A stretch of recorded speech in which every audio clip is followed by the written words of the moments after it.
Yn Neuadd y Parc, roedd tîm newydd y Seintiau yn croesawu Pontypridd ar ei newydd wedd. Ac wedi chwarter awr oedd yr ymwelwyr ar y blaen diolchigi cwrs-motyn gywir Alison Wits. Chydig dros hanner awr a Francesca Scott fanteisiodd ar bêl ddeallus o ganol cae cyn curo Maisie Jones yn y gôl i ddod ar Seintiau Newydd yn gyfartal.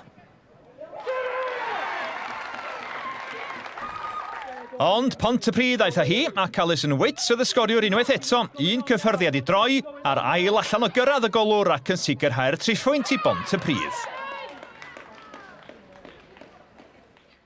We always knew it was going to be tough. TNS, first game for them as well in this league. But yeah, I'm really pleased with the girls, and of course 3 points away from home is really important for us.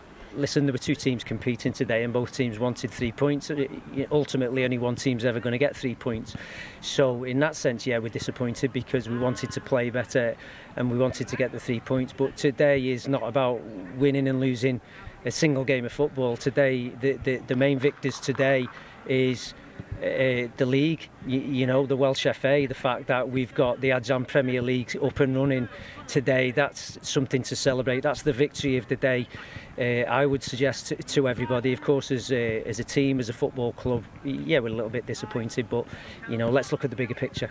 Credaf ni'n gael, efallai fel 5-0, efallai 6-0, ond ni'n mynd i cymryd y 3 point ar diwedd y dydd.